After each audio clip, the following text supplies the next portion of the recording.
के पर्यायवाची।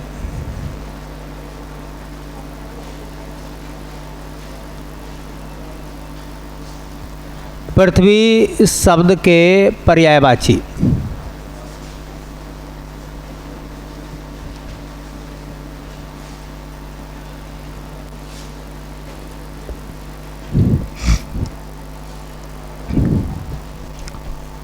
पृथ्वी शब्द के पर्यायवाचियों को अगर हम ध्यान से देखें तो एक पृथ्वी का पर्यायवाची होता है बेटा अचला।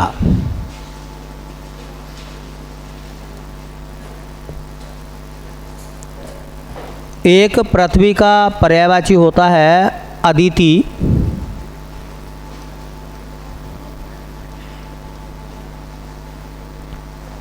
एक पृथ्वी का पर्यायवाची होता है अग्नि।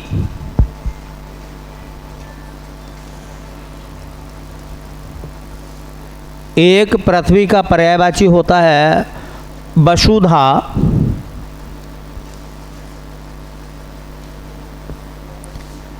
एक पर्यायवाची होता है वसुंधरा।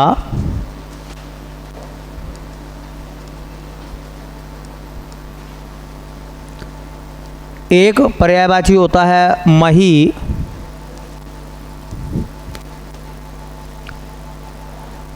एक पर्यायवाची होता है क्षिति।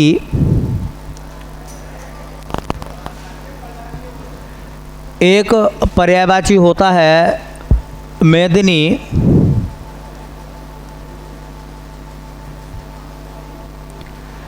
एक पर्यायवाची होता है धरा।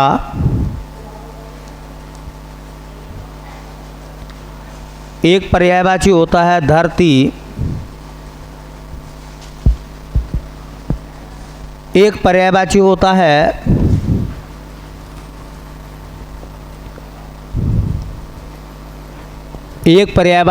है इला। एक होता है उर्वी। एक पर्यायवाची होता है धरित्री।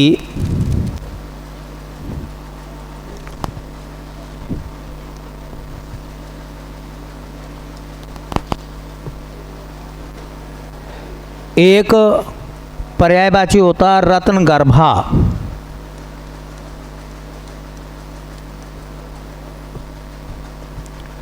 रत्नगर्भा। और ये पर्यायवाची चूँकि इम्पोर्टेंट होते हैं पेपर में, यहाँ से पर्यायवाची पूछे जाते हैं। देखो देवताओं के नाम हो गए, है ना, वनस्पतियों में पेड़ पौधों के नाम हो गए, फूलों के नाम हो गए, पृथ्वी का नाम हो गया, है ना, पर्वतों के नाम हो गए। तो ये सवाल यहाँ से हर बार ही पूछे जाते हैं, ठीक है, हर बार पूछे जाते हैं। इनमें मैं कुछ चीज़ आपको बताऊंगा जो थोड़ी सी चीज़ें ना अलग तरीके से पूछी जाती है, ठीक है। जैसे एक शब्द शुरू में आपको नज़र आ रहा है अचला। इनमें क्या है, एक अंतर याद रखें पेपर के लिए। देखो अगर कहेगा अचला तो अचला का उल्टा होता अचल, ये विलोम हो गया।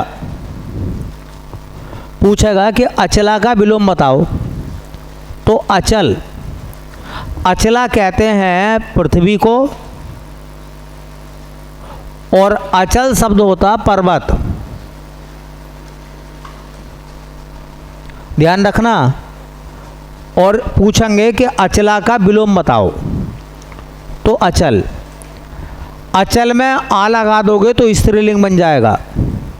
इसी वजह से अचला और अचल जो है वो एक दूसरे के विपरीत हैं, ठीक है। तो ये भी याद रखना, समोच्चारित भिन्नार्थक शब्दों में सवाल आता है कि बताओ अचला और अचल में क्या अंतर है। तो अचला जो है वो पृथ्वी है और अचल जो है वो क्या है बेटा, वो पर्वत है। अचला क्या है, पृथ्वी है, और अचल क्या है, पर्वत है। क्लियर होगी बात। तो ये वाला शब्द आपको पता चल गया होगा, देख लेना। एक विलोम शब्द यहाँ से आता है अबनीशय। भाई अबनी का विलोम, तो आपने देखा होगा अबनी का विलोम आता है अंबर। तो अबनी का विलोम अंबर क्यों लगा रहे हैं?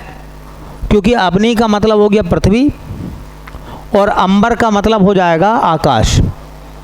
ठीक है, एक शब्द और देख लेना, ये जो शब्द है ये बहुत इम्पोर्टेंट है। इम्पोर्टेंट यूँ है क्योंकि ये लिखा हुआ क्षिति, और अभी मैंने बताया था कि क्षिति का जो अर्थ होता है, क्षिति का अर्थ होता है पृथ्वी। क्या होता है? और इसमें एक चीज़ अगर जोड़ दें, आपने एक नाम सुना होगा क्षितिज, ये आता है बनवर्ड। इसके लिए एक वाक्यांश आता है कि क्षिति और क्षितिज में क्या अंतर है। तो क्षिति क्या है? पृथ्वी। और क्षितिज क्या है?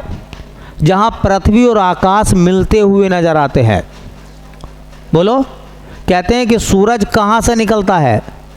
क्षितिज से, और छिपता कहाँ है? क्षितिज में। तो क्षितिज क्या है? क्षितिज क्या है? जहाँ आकाश और पृथ्वी मिलते हैं उसे क्या कहते हैं?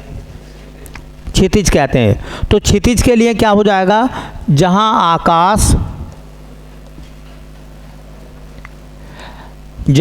आकाश व पृथ्वी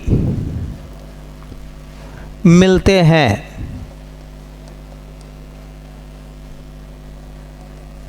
जहाँ आकाश और पृथ्वी मिलते हैं उसके लिए एक शब्द लिखना आपको, और खूब आता पेपर में ये। देखो एक शब्द मैं और बताऊंगा, एक शब्द है रत्न गर्भा। दोनों में अंतर समझ लेना। जिसके गर्भ में रत्न है, अगर रत्न गर्भा की बात करेंगे, जिसके गर्भ में रत्न है तो वो तो है पृथ्वी। सुना होगा कि पृथ्वी के भीतर से सोना चांदी ये सब हम लोग निकालते हैं। तो रत्न गर्भा क्या है? पृथ्वी को कहा गया है। और अगर सवाल पूछा जाए रत्नाकर, तो रत्नाकर किसका पर्यायवाची भैया? समुद्र का। तो ये भी याद रखना, ये अंतर पेपर में काम आएगा। ठीक है, तो रत्ना कर और रत्न गर्भा ये दोनों अलग अलग हैं। बाकी देखो, अगर किसी को ये नहीं पता है कि पृथ्वी को धरती कहते हैं तो बड़ी खराब बात है। कौन नहीं जानता कि पृथ्वी को धरा कहा जाता है, पृथ्वी को धरित्री कहा जाता है। बोलो। ठीक है, तो देखो चूंकि पृथ्वी जो उर्वरता की देवी है, इसलिए पृथ्वी को क्या बोला गया है? उर्वी। उर्वरता की देवी पृथ्वी, इसलिए उसको क्या बोला गया है? उर्वी। तो उर्वी के लिए एक वाक्यांश ये बन सकता है उर्वरता की देवी। उर्वरता की देवी। अब कहेंगे कि उर्वरता की देवी के लिए एक शब्द लिखो, ये वाक्यांश हो गया उर्वरता की देवी, और इसके लिए एक शब्द लिखना आपको जो सटीक है बिल्कुल। तो उर्वी लिखेंगे। ठीक है, तो मेरी तरफ से एक उर्वी याद रख लो, एक इला याद रख लो। ठीक है, मेदनी याद रख लो। वैसे मही सब जानते हैं, मही पृथ्वी को कहते हैं, है ना, और महीपाल होता राजा। ठीक है, अदिति देख लो। बाकी अचला, अबनी, वसुधा, वसुंधरा, मही, क्षिति, ये सब नाम जो है कहीं ना कहीं आप इन नामों से परिचित हैं पहले से ही। ठीक है।